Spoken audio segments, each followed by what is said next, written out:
Trending sa social media ang samot-saring reklamo ng maraming customer ng Meralco dahil sa mataas na bill sa kuryente.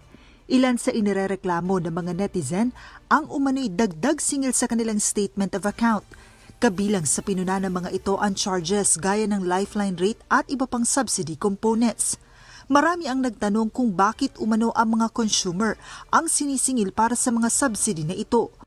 Pero nilinaw ng Meralco na ang mga nasabing charges ay pass-through cost na ipinatutupad alinsunod sa batas. Paliwanag ni Meralco Vice President Joe Saldarriaga, ito ay direktang inireremit sa pamahalaan at hindi masasabing kita ng electric company.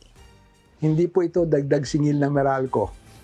Ang Lifeline Rate Subsidy Program ay isang programa ng gobyerno para tulungan ang mga kababayan nating kapos sa buhay na makabayad ng kanilang kuryente. Ang Lifeline Rate ay isang socialized pricing mechanism na nakasaad sa Republic Act 11552 o Lifeline Rate Law.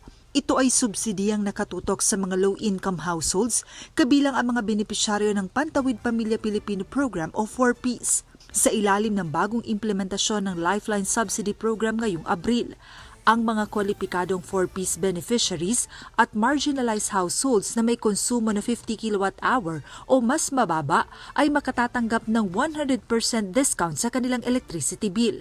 Samantala, may mga diskwento rin para sa may mas mataas na konsumo. 35% ang discount para sa mga kumukonsumo ng 51 hanggang 70 kWh habang 20% naman para sa mga gumagamit ng 71 hanggang 100 kWh. Ito po ay nakasaad sa batas. Layunin nito na mabigyan ng diskwento ang mga low-income households tulad ng mga benepisyaryo ng 4Ps o mga nasa ilalim ng poverty threshold. Ipinaliwanag din ng Meralco na sa sistemang ito, ang mga hindi kwalipikadong consumer ay may maliit na ambag upang masuportahan ng mga benepisyaryo. Yung mga kwalipikado sa Lifeline Rate ay nakakakuha ng discount sa kanilang electric bill. Samantalang ang ibang consumer naman ay may maliit na kontribusyon. Sa ngayon, 1 centavo per kilowatt hour po para masuportahan ang programa. Dagdag pa ng kumpanya, hindi lamang lifeline rate ang kabilang sa pass-through charges. Kasama rin dito ang mga subsidy para sa senior citizens, feed-in tariff para sa renewable energy at iba pang energy programs ng pamahalaan. Iginiit din ng Meralco na ang mga singil sa bill ay malinaw na naka-itemize upang ipakita sa mga customer kung saan napupunta ang kanilang binabayaran.